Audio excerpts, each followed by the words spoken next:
Hello, I hope you're having a great day. I'm Michelle Cornish, accountant and author, and I started writing seriously back in 2016, and since then I've written hundreds of articles and over 30 books. So I thought it would be fun in 2026 to talk about the books I've written in the order I wrote them and also why I wrote them in something that I'm calling Behind the Book. So in today's episode, I am talking about Auditing Jane Doe. And this cover was created by Sabrina Watts of Enchanted Ink Design.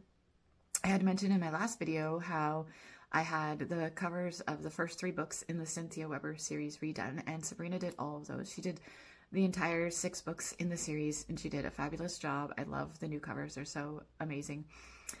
So Auditing Jane Doe, fun fact of this book started as a result of something that happened to me and my husband when we were living in Calgary. So when we first moved there, we were living downtown in an apartment building, and I believe we were on the 6th floor, somewhere around there. I'm not sure. I have a really terrible memory. If I don't write things down, I don't remember them.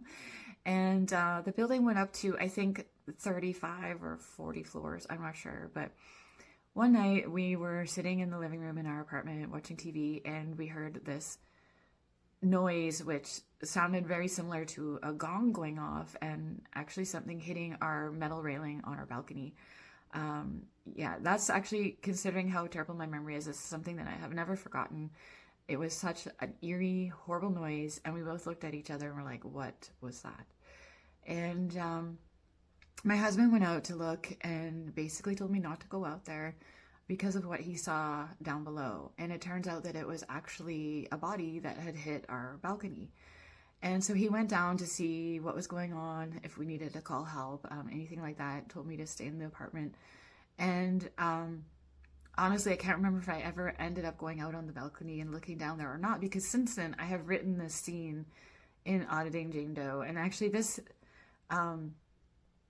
scene, so if you don't like spoilers, this is a good part to leave the video. Just turn it off and go away.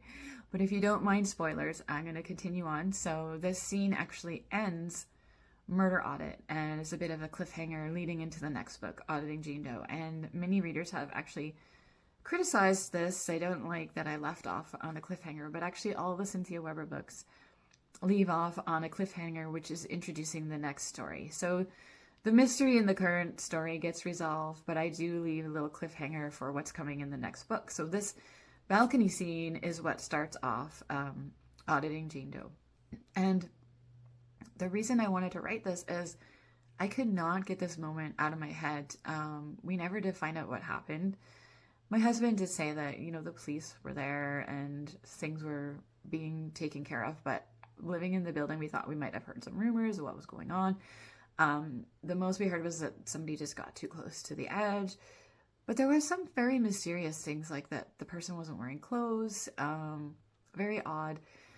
And so I just kept thinking about it, and I thought maybe the best way to finally stop thinking about this and wondering what happened was just make up my own story about what happened. And that is essentially what Auditing Jane Doe is about. The whole Cynthia Webber series actually takes place in Calgary, and that is sort of a tribute to living there because I loved the city. I would move back there if I could. It's such a great city. I was only there for about 2 years, but I wanted to set this series in a Canadian city, and Calgary was perfect for it. So I decided to, write this book and get that moment out of my head.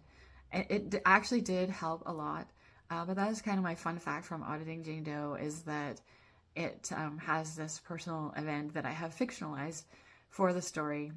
Auditing Jane Doe was also the first novel where I tried to plot the entire book before writing. I actually worked with writing coach Kevin Johns, who is excellent writing coach. I highly recommend him if you are working on a novel. I believe he has some courses that are ongoing. You can find him on YouTube. He has an excellent YouTube channel, Kevin T. Johns.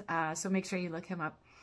So anyways, I worked with Kevin to really try to plot this out, and he helped me come up with some twists that I never would have come up with on my own. I will say that plotting, as I was writing, I still changed the story. I wasn't able to stick with the plot, and I still write like that now.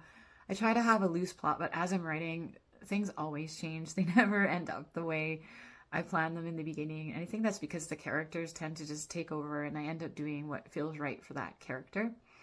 So anyway, that's Auditing Jane Doe. I hope you'll tune in next week for the next book in Behind the Book. Thanks so much for watching.